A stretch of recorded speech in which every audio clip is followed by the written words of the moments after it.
Naam, mtazamaji wa Trend TV bwana, tuko hapa kwa ajili ya kukupa full story kuhusiana na sakata zima la kesi ya Nicole kwa namna moja au nyingine, mistake ambazo amezifanya, kesi yake jinsi ilivyo mpaka kutoka kwake hivi karibuni tu kwa dhamana ambayo ilitakiwa mahakamani aitoe. Na of course tutakwambia kuhusiana na dhamana yenyewe ambayo imewekwa kwa ajili ya Nicole kupata nafasi ya kutoka rumande. So ni kwamba Nicole ameachiwa kwa dhamana ya nyumba, na nyumba ina thamani ya zaidi ya milioni 100. Sasa basi full story kwa hivi ni kwamba baada ya kusota mahabusu kwa takribani wiki 3, mwigizaji Joyce Mbaga almaarufu kama Nicole Jobery ameachiwa.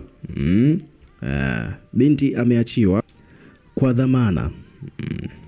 Ameachiwa kwa dhamana katika mahakama ya hakimu mkazi Kinondoni baada ya kutimiza masharti ya dhamana katika kesi ya uhujumu uchumi inayomkabili mahakamani hapo, ambapo imeelezwa mahakamani kuwa Nicole amedhaminiwa kwa hati ya nyumba yenye thamani ya shilingi milioni 100.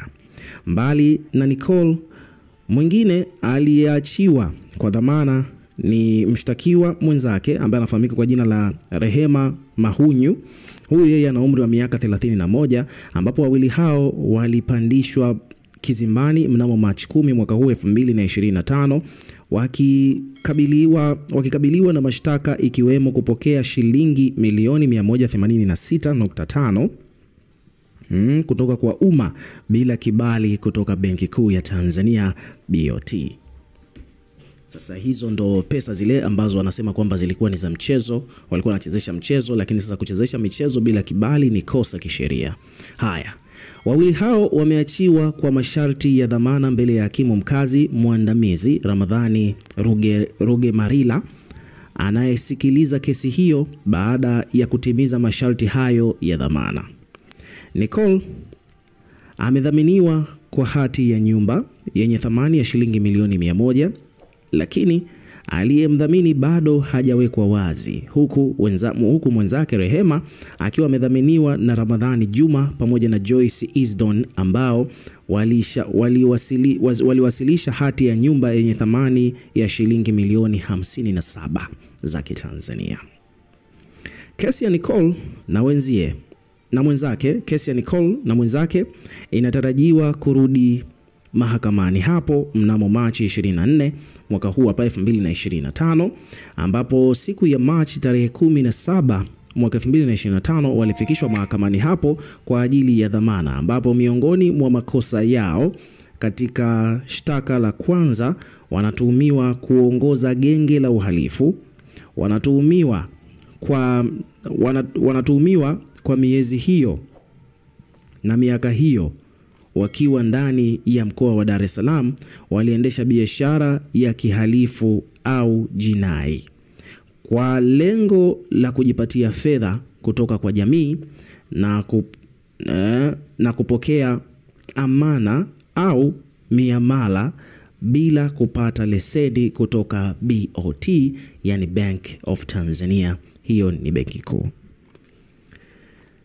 Katika shtaka la pili, wote wanatuhumiwa kati ya Julai 2024 na Machi 2025 wakiwa eneo lisilofahamika ndani ya mkoa wa Dar es Salaam walipokea amana ya shilingi milioni 185,515,015 pesa za Kitanzania kutoka kwa jamii bila kuwa na leseni.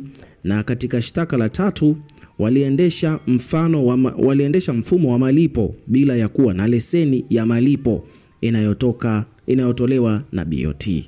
Kwa hiyo hivyo ndivyo mambo yalivyo mpaka hivi sasa. Umeona bwana So it is what it is. Wadau wamekuja kuweka maoni yao bwana kuhusiana na kesi hiyo ya Nicole, kuhusiana na hiki ambacho kimemkuta na mpaka sasa hivi, lakini ametolewa dhamana kama nilivyosema hapo. Wote hawa, kwa hiyo yeye pamoja na mwenzie ambaye alikuwa anashirikiana naye katika hiyo business, wote wametolewa dhamana kwa hati za nyumba. Nicole hati ya nyumba ya takriban, nyumba ina thamani ya zaidi ya milioni 100, huyu mwenzie thamani ya zaidi ya milioni 56 za Kitanzania. So wote wako nje, kesi itaendelea mnamo tarehe 24. Tutakupa habari zaidi kuhusiana na kitakacho happen, lakini kwa sasa hivi nataka nikusomee baadhi ya maoni ya wadau mbalimbali ambao wamekuja kuweka maoni yao hapa, ambao wanafuatilia hili swala au hili sakata la Nicole kwa ukaribu. So kwa mfano, kuna huyu hapa anaitwa Kelvin, anasema kwamba bwana, kesi ya hujumu uchumi huaga haina dhamana. Ya, hiyo ni of course, hiyo ni obviously inafahamika kwamba ukisikia kwamba mtu amepewa kesi ya kuhujumu uchumi hainaga dhamana. Sasa hii issue kusema kwamba amepata dhamana alafu kesi inahusiana na mambo ya kuhujumu uchumi ni vitu viwili ambavyo kidogo vina confuse watu. Ukiachana na hilo, mtu mwingine amesema kwamba bwana, afadhali jamani katoka, nilifunga na maombi, nilikuwa nalia kila siku. Haya, Mamlicho anasema kwamba bwana, jeuri yote ile ya kutuchamba mimi na watu, kumbe kaweka bondi nyumba yake. Haya, huyu hapa anaitwa Mbwete Fighter anasema kwamba bwana, mji mzito huu jamani, ngoja tuone. Kado anasema kwamba bwana, halafu anasema kwamba eti ana ndugu mwenye hela. Haya, kwa mtu mwingine hapa anaitwa Juma Khan Chikongwe DJ, huyu anasema kwamba bwana, tunataka hela zetu kwanza. Haya sasa mambo hayo. Kumbe mpaka DJ Juma Khan naye anasema kwamba anataka pesa zake, labda naye pia alikuwepo katika hicho mambo hayo ya vikoba. Haya, huyu hapa Kado anasema kwamba bwana, njoo.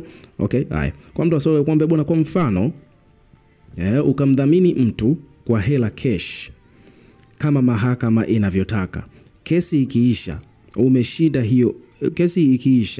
umeshinda hiyo hela unarudishiwa kweli? Kuna mtu ameuliza hapa. Haya, ngoja tuangalie ufafanuzi au vipi bwana, tunaweza tukapata elimu hapa. Kwa mtu amesema kwamba bwana, dhamana ni ina maana bond. Yani wewe ukibondi bike au gari, ukimaliza masharti si unabeba tena gari yako? Kuna mtu ameandika hivyo. Kwa mtu amesema kwamba bwana, kiukweli hupeleki hela cash benki, unaweka kwenye akaunti yako, alafu hiyo hela inazuiwa kutoka, ila inaweza kuingia. Kesi ikiisha akaunti inafunguliwa, kama ukikimbia hela inachukuliwa. Pia ukishindwa kesi inaweza kutumika kulipa fidia au faini au vyote kwa pamoja. Pia hela ya bondi unaweza kuweka kwenye akaunti ya mahakama. Kuna mtu ameandika hivyo. Ufafanuzi huo. Labda hili ni kitu, hivi ni vitu ambavyo labda wewe pia mtazamaji ulikuwa ufahamu. Kwa hiyo ndo hivyo mambo yanavyokuwa. Kwa hiyo ukiweka hati ya nyumba, it means kwamba kesi ikiisha, ukashinda kesi, unachukua hati yako unaendelea na maisha yako kama kawaida. So hivyo ndivyo mambo yalivyo. Haya, ukiwa kama mdau, hebu na wewe pia tuwekee maoni yako hapo chini katika comment section. Tutakuwa tukisoma na kureplay kila comment ambayo tutakuwa tunaiona. Lakini pia vile vile bwana, hakikisha tu unazidi kuwa karibu na channel yetu kwa kulike, kushare na kusubscribe kwa ajili ya kupata update zaidi.